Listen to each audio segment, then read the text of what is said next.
আজ শুরু করব সচ্চরিত্রের ৩৭ নম্বর অধ্যায়।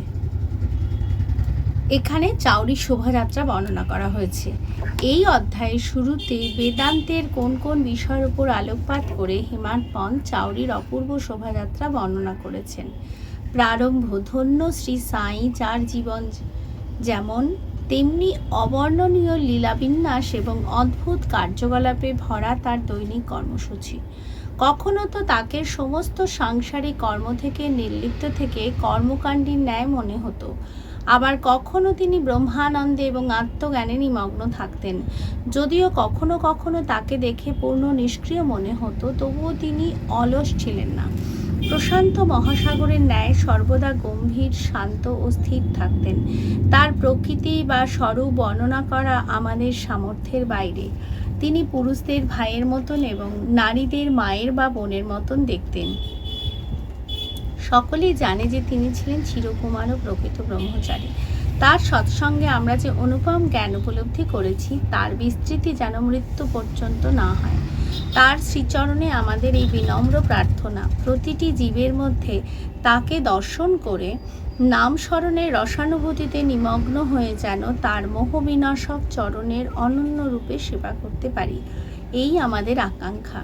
হেমাড পন্থ নিজের মত অনুসারে বেদান্তের কিছু অংশের বিবরণ দিয়ে তারপর চাউরির শোভাযাত্রার বর্ণনা আরম্ভ করেছেন। চাউরির শোভাযাত্রা। বাবার শয়নকক্ষের বর্ণনা আগেই করা হয়েছে। তিনি একদিন মসজিদে ও পরের দিন চাউরিতে শুতেন। এই নিয়ম চলে তার মহা সমাধি পর্যন্ত। চাউরিতে নিয়মিত রূপে ভক্তরা তার পুজো অর্চনা 10ই ডিসেম্বর 1909 সাল থেকে শুরু করে দিয়েছিল। এবার তার শ্রীচরণের ধ্যান করে আমরা চাউরির অপূর্ব শোভাযাত্রা বর্ণনা শুরু করব। এত মনোহর ছিল সেই দৃশ্য যে ভক্তরা বিস্ময় বিহ্বল হয়ে যেত। বোধশক্তি হারিয়ে এই কামনাই করত যে সেই দৃশ্য যেন কখনো তাদের দৃষ্টি থেকে আড়াল না হয়। চাউরিতে বিশ্রাম করার পালা এলে সেই রাত্রিতে ভক্তদের দল মসজিদের সভামণ্ডপে জমায়েত হয়ে ঘণ্টার পর ঘণ্টা ভজন করত। সেখানেই একদিকে সুসজ্জিত রাখা থাকত এবং অন্যদিকে তুলসী বৃন্দাবন। সঙ্গীত রসিক ভক্তরা সভামণ্ডপে করতাল, মৃদঙ্গ, কাঞ্জিরা, ঢোল ইত্যাদি বিভিন্ন বাদ্যযন্ত্র নিয়ে ভজন শুরু করে দিত।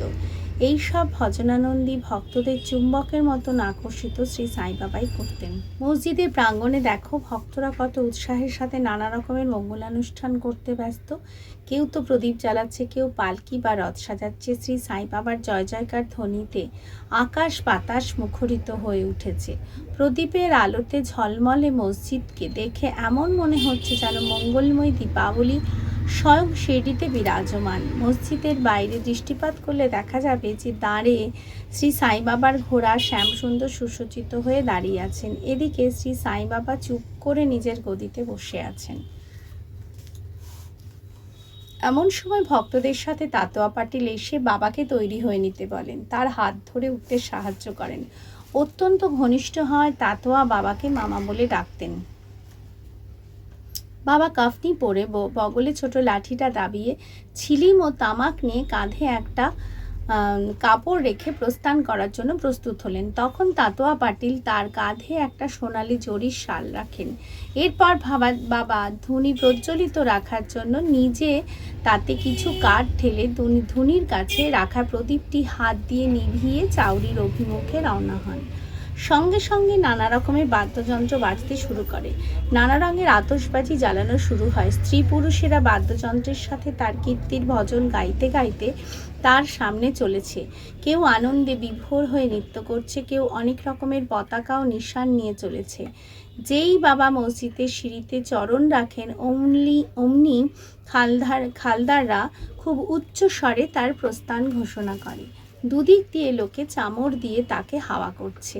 এরপর রাস্তার ওপর দূর অবধি বেছানো কাপড়ের ওপর দিয়ে শোভাযাত্রা এগোতে লাগলো।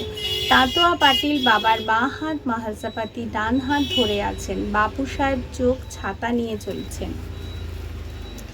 এদের সামনে সুসজ্জিত ঘোড়া শ্যামসুন্দর চলেছে। পেছনে পেছনে ভজন মণ্ডলী ও ভক্তদের সমূহ বাদ্যধ্বনির সাথে সমস্বরে হরি ও সাইনাম করতে করতে এগিয়ে চলেছে। এবার শোভাযাত্রা চাউরির কোণে এসে পৌঁছেছে। সবাই যেন এক অপার আনন্দ ঘন স্বর্গসুখে ডুবে আছে। বাবা যখন চাউরির সামনে এসে দাঁড়ান তখন তার মুখের দিব্য প্রভা বড়ই অদ্ভুত মনে হচ্ছিল, যেন অরুণোদয়ের সময় উজ্জ্বল রশ্মির ছটা ছড়িয়ে আছে। উত্তর দিকে মুখ করে তিনি এমনভাবে দাঁড়িয়ে আছেন যেন তিনি কারোর আগমনের প্রতীক্ষা করছেন। বাদ্যযন্ত্র আগের মতোই বেজে চলেছে। এই সময় কাকা সাহেব দীক্ষিত আবিরের বর্ষা করলেন। বাবার মুখমণ্ডলে এমন অপূর্ব রক্তিম আভা জ্বলজ্বল করে ওঠে যে তা দেখে ভক্তদের হৃদয় উল্লসিত হয়ে উঠল। এই মনোহর দৃশ্য এবং উৎসবের বর্ণনা শব্দে করার সামর্থ্য আমার নেই। ভাবে বিভোর হয়ে ভগৎ মহাচাপাতিও নাচছেন, কিন্তু বাবার অটল একাগ্রতা দেখে সবাই হতবাক। এক হাতে লণ্ঠন নিয়ে তাতোয়া পাটিল বাবার বাঁ দিকে এবং অলংকার ইত্যাদি নিয়ে মহলচাপাতি ডান দিকে রয়েছেন। দেখো তো কি অপূর্ব এই শোভাযাত্রা! এর দর্শন পাওয়ার জন্য সহস্র নরনারী ধনী দরিদ্র সেখানে জমায়েত হয়েছে। এবার বাবা ধীরে ধীরে হাঁটতে শুরু করেন। চারিদিকের সম্পূর্ণ বায়ুমণ্ডল আনন্দে দুলছে। এইভাবে শোভাযাত্রা চাউরি পৌঁছয়। ভবিষ্যতে কেউ আর এই দৃশ্য দেখতে পাবে না। এখন তো শুধু সেটি মনে করে চোখে সেই মনোরম অতীত কল্পনা করে নিজের হৃদয়ের ব্যাকুলতা শান্ত করতে হবে। চাউরিকে সুন্দর সুন্দর কাঁচ এবং গ্যাস লণ্ঠন দিয়ে সাজানো হয়েছে। চাউরিতে পৌঁছতেই তাতোয়া পাটিল এগিয়ে গিয়ে বাবাকে আসন বিছিয়ে বালিশে ঠেসান দিয়ে বসিয়ে দিলেন। তারপর তাকে একটা ভালো চাপকান পরিয়ে ভক্তরা নানাভাবে তার পুজো শুরু করে। বাবাকে সোনার মুকুট পরিয়ে ফুল ও মণিমুক্ত হার তার গলায় পরায়। তারপর কপালে কুমকুমের বৈষ্ণবী তিলক এবং তার মধ্যে গোল টিপ লাগিয়ে অনেকক্ষণ অপলক তার দিকে তাকিয়ে থাকে। তার মাথার কাপড়টা বদলে দেওয়া হয়, খানিকক্ষণ সেটা উপরেই ধরে রাখা হয়। সবার ভয় যে বাবা সেটা ফেলে না দেন, কিন্তু বাবা তো অন্তর্যামী। তিনি ভক্তদের প্রেম পরবশ হয়ে তাদের এই সব কর্মকাণ্ড মাথা পেতে মেনে নিচ্ছিলেন। সেই সব আভূষণে সুসজ্জিত হওয়ার পর তো বাবার শোভা অবর্ণনীয় হয়ে দাঁড়ায়। নানা সাহেব নিমনকর একটি বড় সুন্দর ঝালরযুক্ত ছাতা বাবার মাথার উপর ঘোরাচ্ছিলেন। বাবু সাহেব যোগ রূপোর এক সুন্দর থালাতে বাবার পাদ প্রক্ষালন করেন এবং অর্ঘ্য অর্পণ করার পর রীতিসম্মতভাবে তার পুজো অর্চনা করেন। তার হাতে চন্দন লাগিয়ে একটা পান দেন। তাতোয়া পাটিল এবং অন্যান্য ভক্তরা তার শ্রীচরণে লুটিয়ে পড়লেন। দুদিক দিয়ে ভক্তরা চামর ও পাখা দোলাচ্ছে। শ্যামা ছিলিম তৈরি করে তাতোয়া পাটিলকে দেন। উনি সেটা ভালো করে জ্বালিয়ে বাবার কাছে দিলেন। বাবার ছিলিম টানা শেষ হলে সেটা ভগৎ মহালচাপাতিকে তারপর অন্যান্য ভক্তদের দেওয়া হয়। ধন্য সেই নির্জীব ছিলিম! কি মহান তার তপস্যা! কোমরের চাকায় ঘুরে রোদ্দুরে শুকিয়ে তারপর আগুনে পুড়ে কতই না কৃচ্ছ সাধনের পরীক্ষা তাকে দিতে হয়েছে, তবে গিয়ে সে বাবার করস্পর্শ চুম্বনের সৌভাগ্য লাভ করে। এই সব হয়ে যাওয়ার পর ভক্তরা বাবাকে ফুলের মালা দিয়ে বোঝাই করে ফুলের তোড়া উপহার দেয়। বাবা তো বৈরাগ্যের পূর্ণ অবতার ছিলেন। সেই হিরে পান্না ও ফুলের হার বা এই ধরনের সাজগোজে তার কোনো আকর্ষণ বা রুচি থাকতে পারে কি?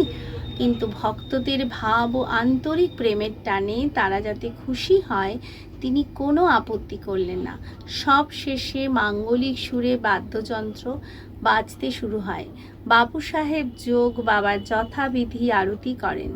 আরতি শেষ হতেই ভক্তরা বাবাকে প্রণাম করে একে একে বিদায় নিল। এরপর তাতোয়া বাবাকে ছিলিম খাইয়ে গোলাপ জল, আতর ইত্যাদি লাগিয়ে গোলাপ ফুল দিলেন। তিনি যখন বিদায় নিতে গেলেন তখন বাবা আবদার করে বললেন, তাতোয়া, আমার দেখাশোনা ভালোভাবে করো। তুমি বাড়ি যেতে চাও যাও, কিন্তু রাতে মাঝে মাঝে এসে আমায় একটু দেখে যেও। তাতোয়া সে কথার আশ্বাস দিয়ে বাড়ি ফিরে যান। তারপর বাবা অনেকগুলো চাদর বিছিয়ে নিজের বিছানা তৈরি করে বিশ্রাম নিলেন। এবার আমরাও এখানে বিশ্রাম নেব এবং এই অধ্যায়টি শেষ করে পাঠকদের কাছে একটি অনুরোধ জানাই, তারা যেন প্রতিদিন শয্যা গ্রহণের পূর্বে সাই বাবা ও তার চাউরির শোভাযাত্রা স্মরণ করেন। শ্রী সাইনাথার্পণমস্তু। শুভম ভবতু।